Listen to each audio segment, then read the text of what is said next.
Chun.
I'm Waipo Tang.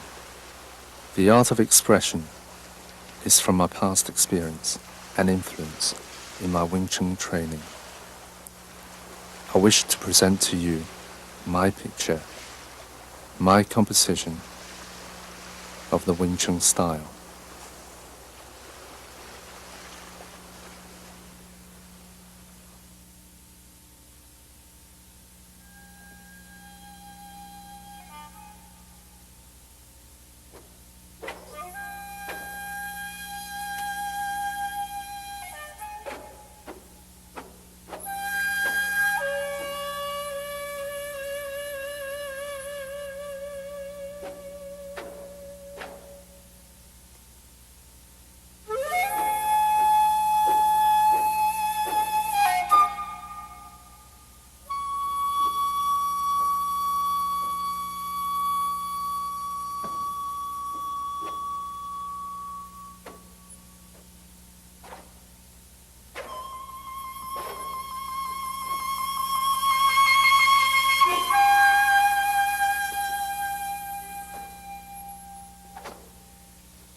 Now, the kicking is so important to take into consideration timing and different types of speed.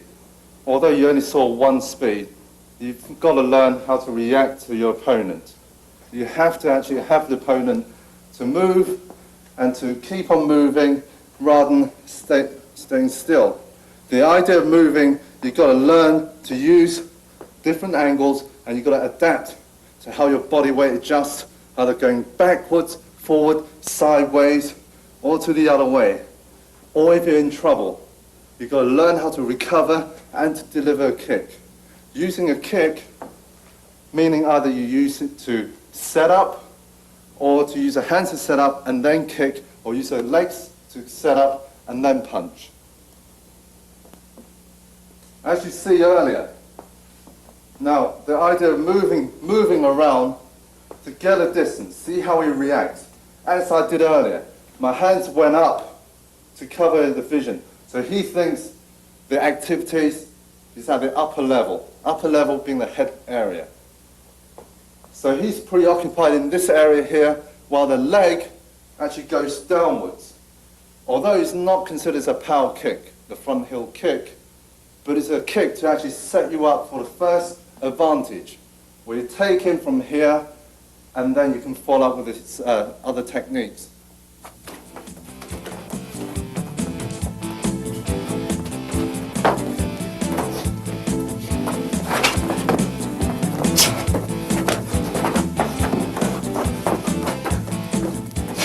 Again, a setup could also be, as you keep kicking to the body area, again staying on simple kick.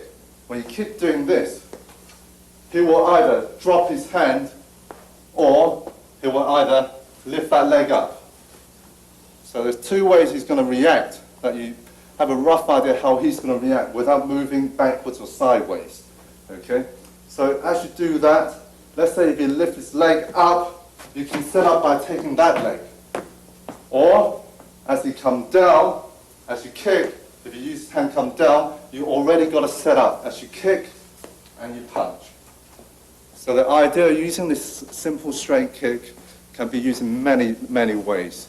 But the idea of actually using it directly, we've got to learn to be able to shift your legs, moving all the time. So it's prepared to go. Relaxed but alert. And not tense, static and set. Okay.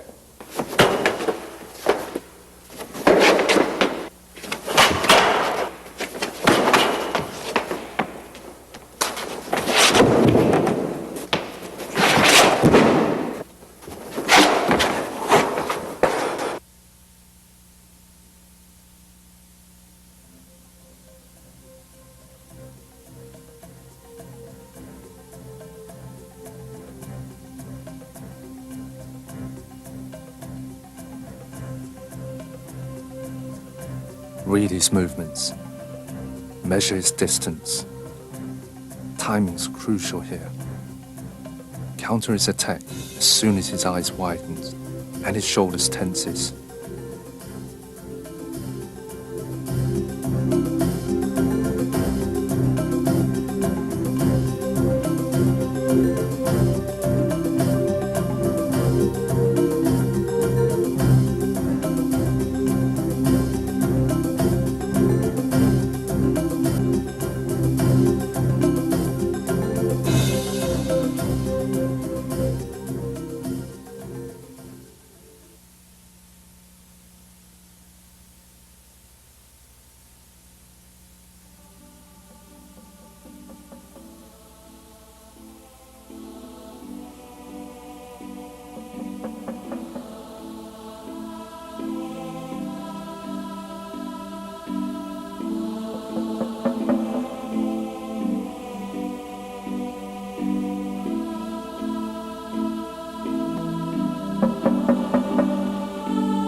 Training the leg involves not only kicking, but also blocking and footwork. Blocking the three main areas of the center, inside gate and outside gate.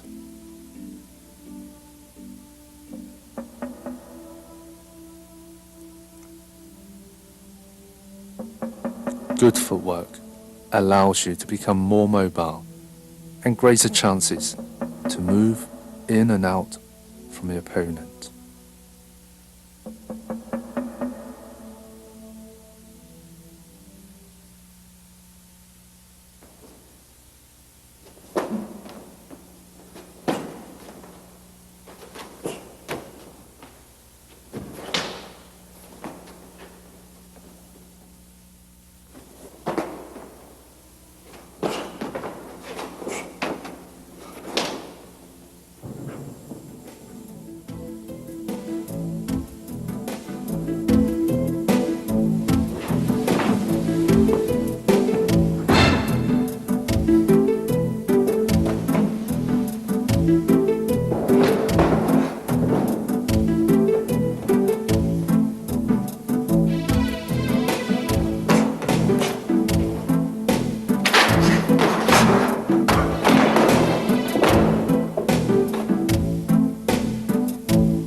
The idea of a Wing Chun block is very different from a lot of many styles, due to the fact that the blocking, most of the blocks are soft block. What I mean is a lot of it is emphasized on absorbing strength and deflecting power. So if somebody's stronger, when a strong punch come along, rather than meeting it with force and try to build up such great tension to make a block, the Wing Chun theory is to actually go the other way, so actually absorb and deflect.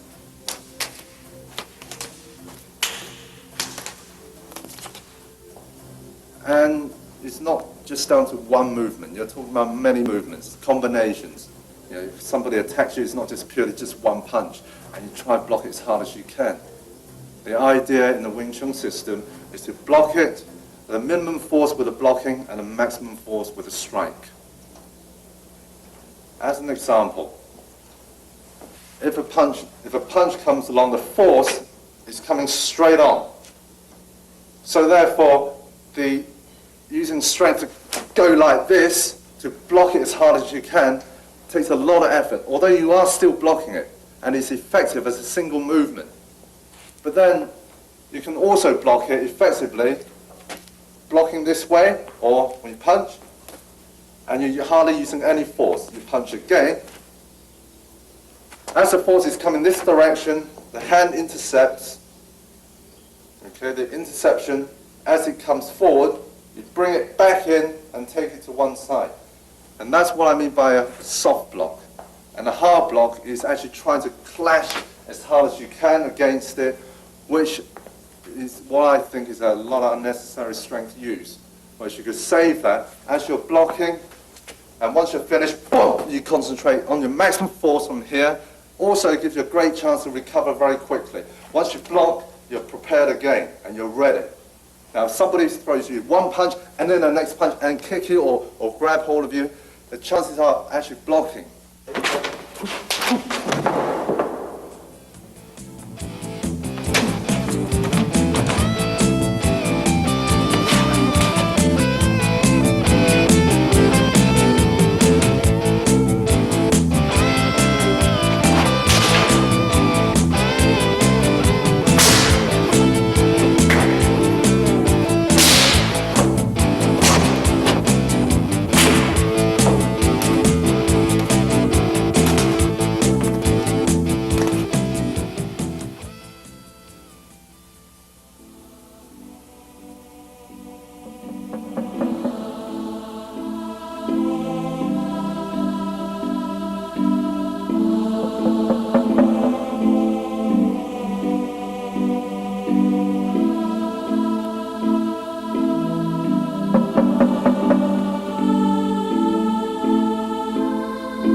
Hands can be used in many ways.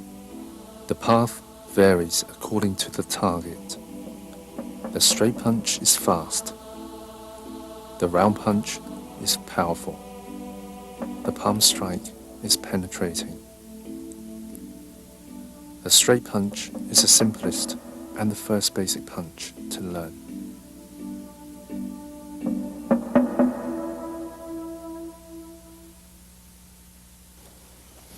Right, now we've worked on these basic centerline punch when we achieve the rhythm of relaxing and tensing, getting the weight to the end of the fist and control.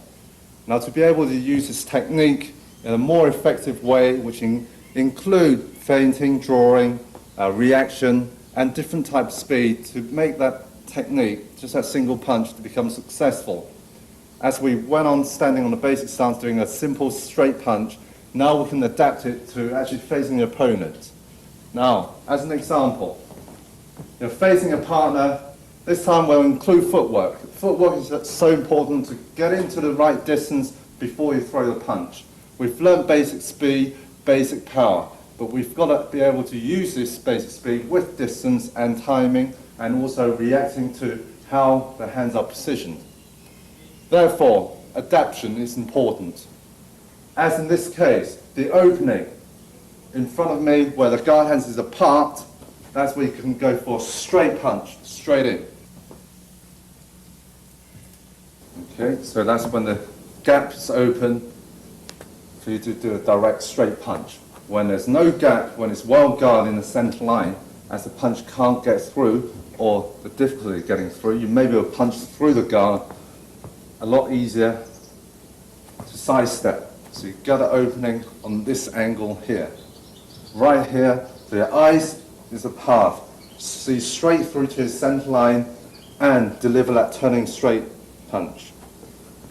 And forward, boom, and punch.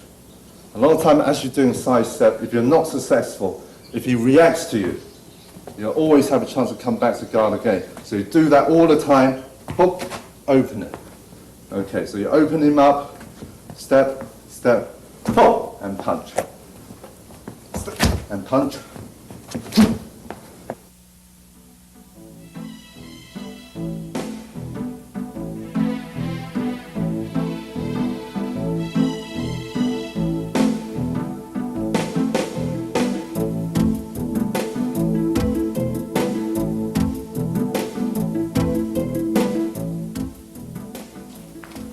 all that time, you've got to train the eyes at the same time. The eyes is so important. Now, the first thing is to use a speed that you can see a clear punch. You can actually see the fist, see the knuckles. Now, it's pointless if you keep on throwing a punch every time you get a blur of vision. Now, the idea of training is to build up and make the movement successful.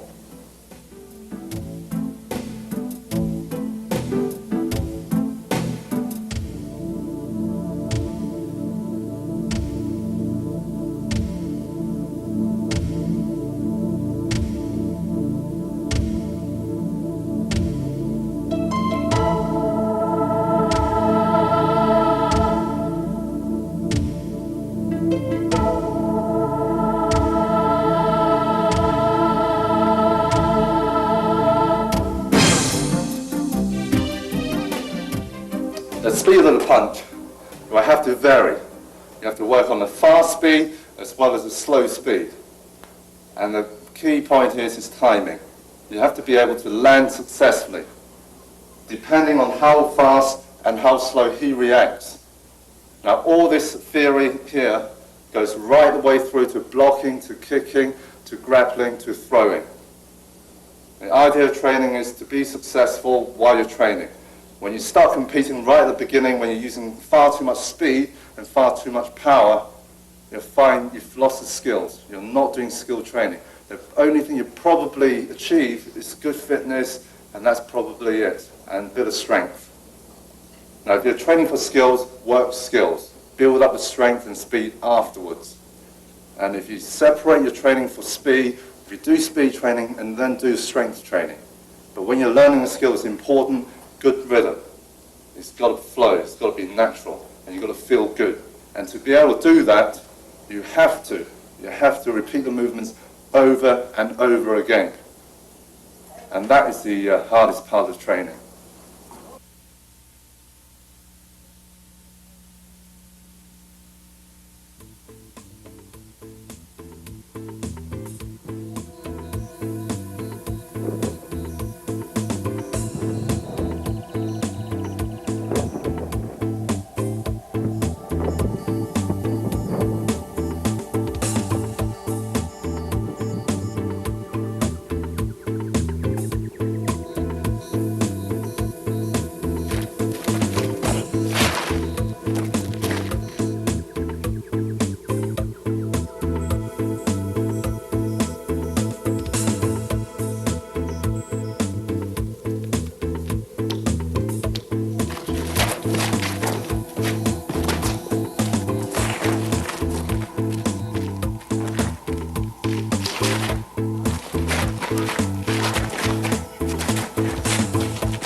Okay, the idea of the sticky hands, 气勺, we have the double sticky hands, is an exercise, a training exercise to build up some of the skills that you require for close quarter in fighting. Now, mainly it depends on the half visual reaction and half by feel. So as you come into close quarters, the idea of actually feeling the force and learning whether you can cope with the force and resist it or to go with the force, and also learning positioning your hands. Position hands in a way ready to attack or trap or grab or block. Now this is done very quickly, and there are several ways of training the double stick hands. First one being very light, continuous. And then also we have the other static way of training where the best way to learn is doing single movements but static. But the whole emphasis is based on actually reaction and multiple movements at close quarter range. Now as we come close to your partner from here, we start off, end up rolling in such manner. We start off with striking first. As the force comes down, you come out, you have the palm, using the palm strike, coming outside as one attack, and from here to inside, the second attack, a straight. So we end up practicing like this.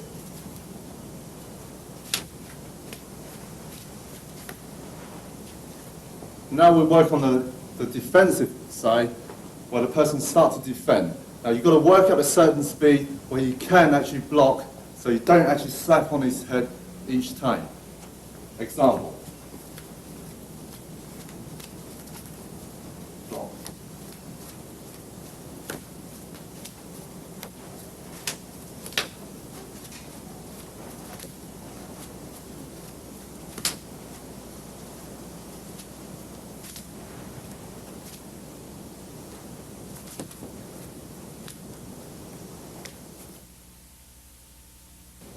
There are other ways of actually getting a reaction of the person before you strike.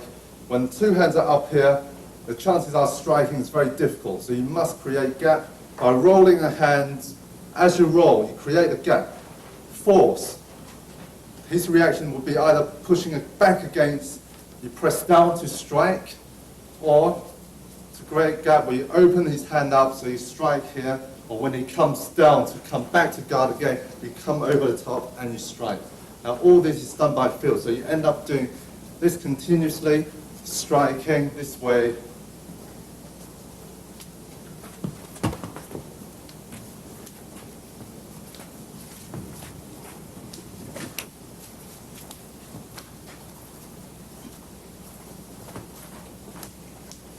And at the same time he can also attack too. So I'll play the defensive.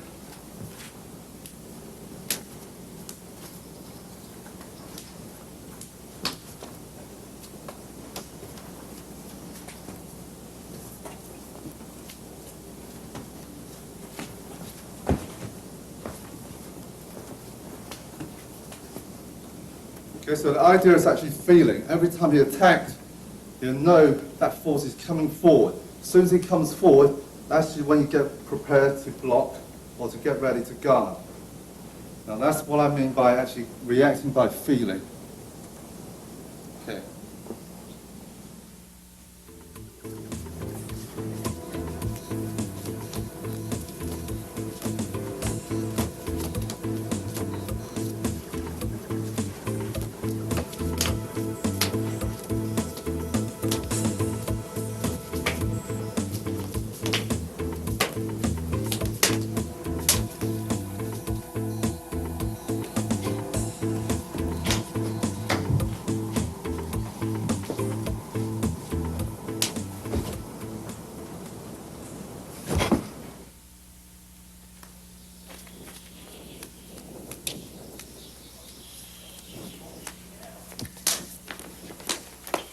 Let's have that first one tension. Once you pull, make the first one fast, and then hold, see what he does before you do it, and then second, 1, 2 afterwards. So you go 1 fast, and then 1, 2 quickly.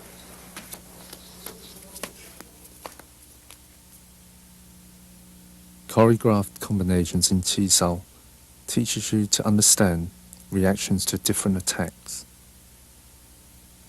It's also performed purely as a traditional art.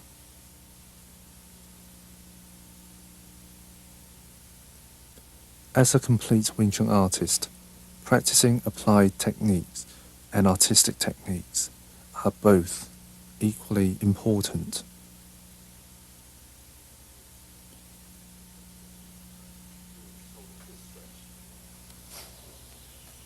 How's that feel? Okay, rather than just going.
psychological preparation begins here.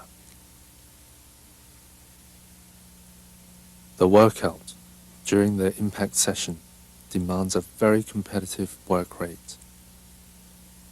Physical and mental adaptation is necessary to increase better performance.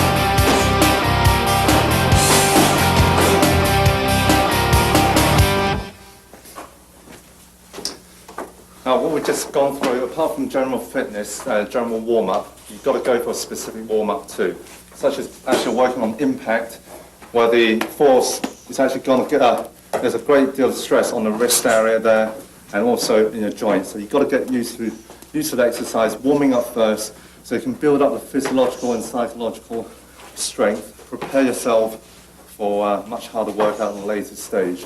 Now we're going to move on, start warming up the legs, and then we work on gradually building the speed and power up.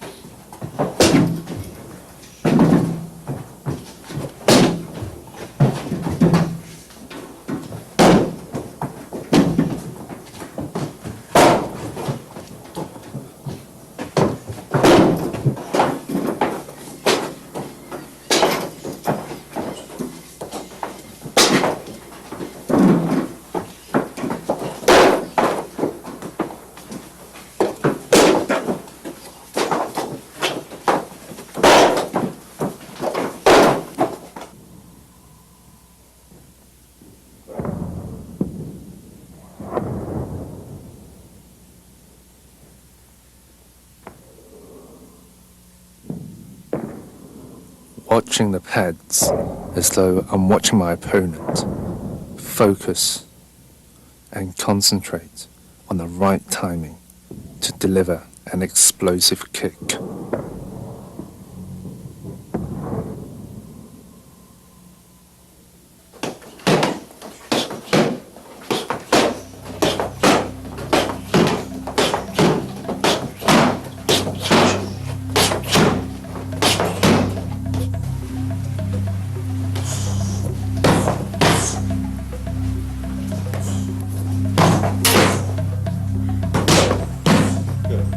No.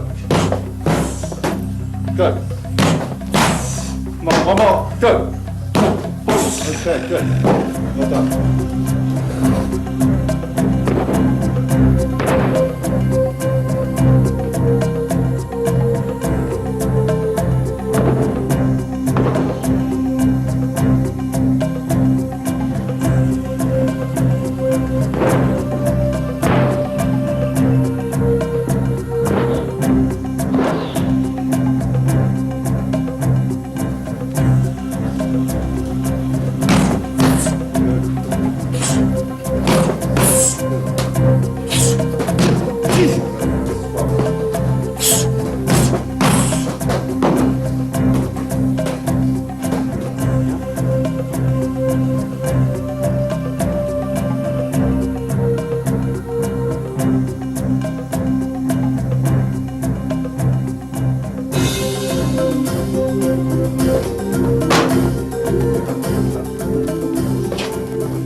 Push.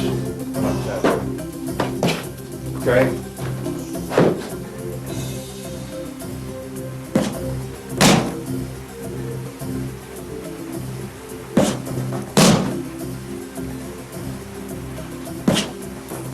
Okay, one more.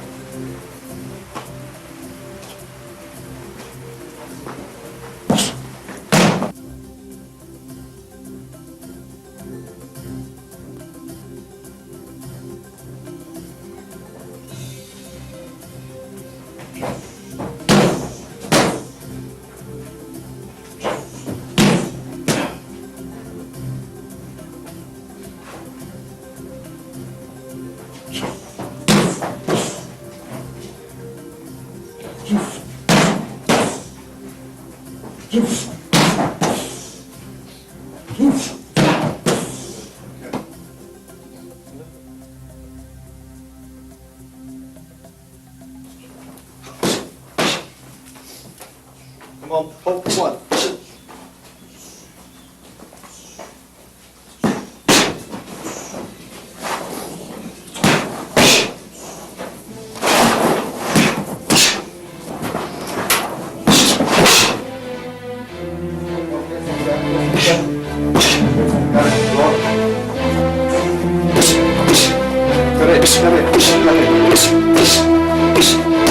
Okay, good.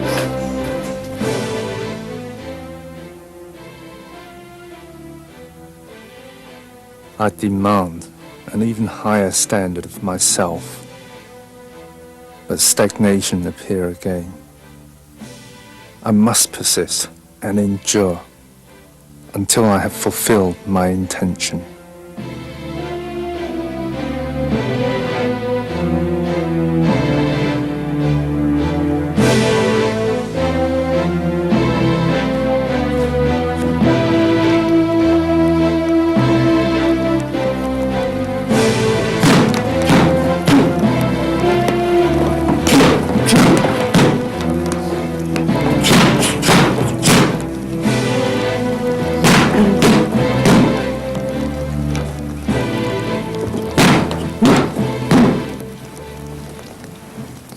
It's important that we understand the basic principles of training. First of all, we have being specific, intensity, progression, recuperation, and reversibility.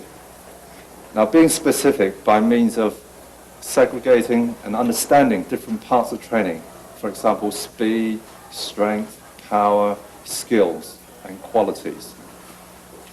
Now, you need to understand that and then train on those specific issues and really finely tune. Okay, it's no point trying to mix it all up and hopefully the best will come out of it. It doesn't work that way. And plus you'll give yourself a very hard time. Progression is worked on that way. Once you've started achieving a certain standard, your muscles are used to, or yourself mentally are used to a certain technique or a certain way. In order to take another jump to another level, another standard, you need to actually push yourself and increase the intensity. The other principle I forgot to mention was frequency. Now, frequency is also important. How often you train, how hard you train. Now, it's pointless somebody who train 100% every day or every session. That is totally ludicrous. And anybody who tells you to do that is totally wrong. You have to train sensibly. You've got to train, on a majority of the time, you've got to train on a moderate rate. Now, only at a certain period of time, if you either need to perform or you need to fight, you overload. Maybe it goes to 100% every now and then. But after then, we have the principle of recuperation. Whenever you have a hard session, you've got to allow yourself to have a period of time to rest. Otherwise, you'll come to a mental and also a physical exhaustion after maybe only 3 or 4 weeks. And for you to actually recover from that will probably take you a lot longer period of time. And by the time you get back into training, you're back to square one again. The whole idea of training in martial arts is to actually enjoy it. And it's pointless. You turn your training into a punishment. Just like sparring. We're going to sparring now, and that's the best type of training aid you have. All this pad work, the speed work, power work, techniques, etc. All that could be used and learned in sparring session. And therefore, you have a total wrong idea if you think about sparring as going wham, go for a knockout.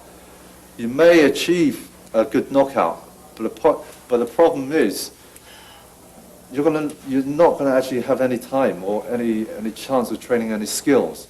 All you have is like a big punch, and that's it. But there are a lot of people with big punches, even without training.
The idea is now to deal with simple force that comes straight forward to you. We'll do that again. As it comes forward, you take, when the force comes, switch your footwork. Take this back, bring this one over, and turn the body.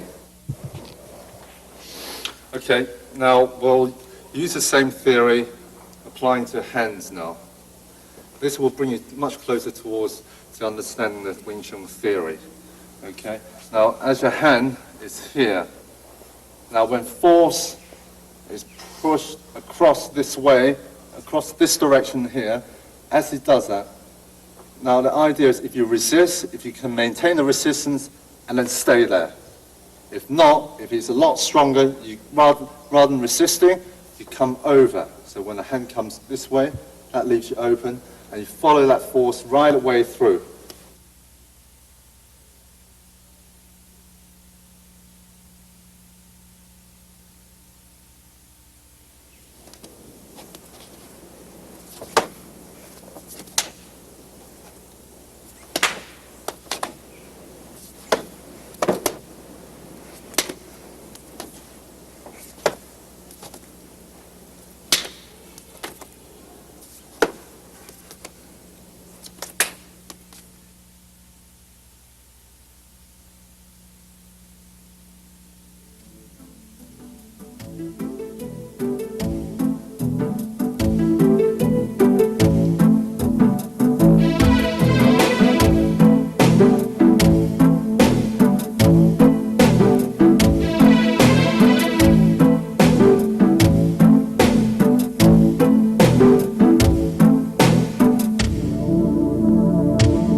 the stillness of the mind, and the inner breathing undisturbed, executing deadly techniques in the form of meditation, Xiu Lin Tao, the first form.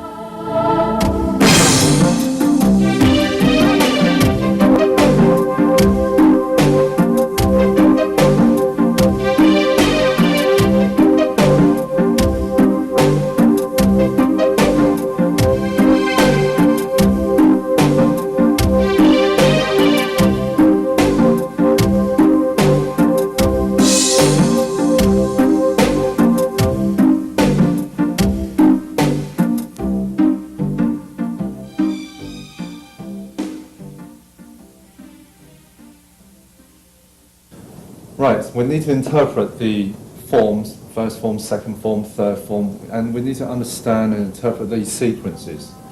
Now, in order to do that, we have to break it down and give you an idea what each movement's for, so once you're performing the form, you have a good understanding of the thought behind it. As in the first form, 探走, 干走, palm strike is one of the sequence. So the 探走 is a blocking hand, 干走 is also a blocking hand. This is used in this way. Now as he punches, and down, and again, up and down. And that's one of the sequences in this first form. In the second form, we have guan punch, palm strike, and out, and back. And this could be interpreted in such a way. From here, down, front, and back. I'll do it once more. The grabbing. From here, you come down, punch, strike, and back. This is a blocking hand, forward and back. Now in the third form, a sequence which uses elbow strike a lot. Now this is done by elbow strike as an offensive strike to go for this area, neck, this area, and this area here. To go one, either horizontal, diagonal, or over the top when it comes right down from here onto the center line. Okay, that's the elbow strike. And the sequence, the common sequence of the third form, Biuji, comes down, build, and strike. Okay, we'll do it once again. And strike, interpreted, could be from here. Once you strike, build, palm strike. Okay, I'll do it once again. Elbow, build, and palm strike. Or, from this side, once you do the elbow, build, you pull, and stamp. Now, this could be done in several ways and many ways, and it's down to an individual to be imaginative and creative, to pick up these techniques and use it in all different ways that you can think of. Moving, reacting, and attacking.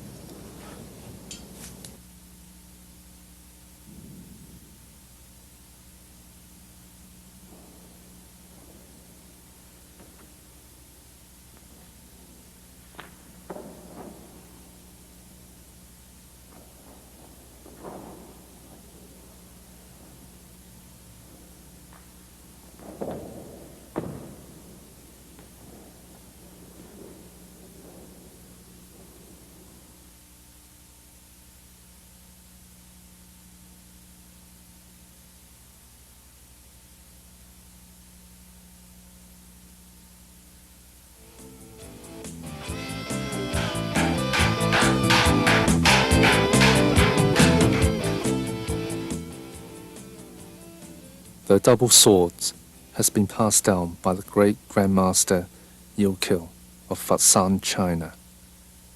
It's different to the conventional butterfly knives seen in the other branch of the Wing Chun clan.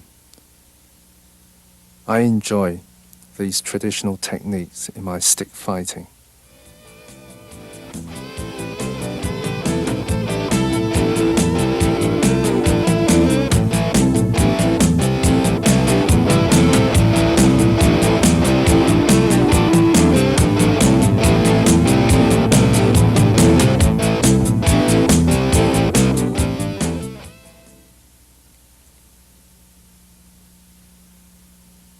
Art is a self-expression. Our beliefs and our emotions are boundless. freedom of restriction, power and grace, despair but hope, courage of fear. Truth to oneself is the glory of success. Inner strength is born through the determination to seek truth.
Developing the strikes, blocks and kicks and footwork, the angles and the coordination is a major emphasis. Toughening the arms and legs is only an additional benefit. 木人桩, the wooden dummy.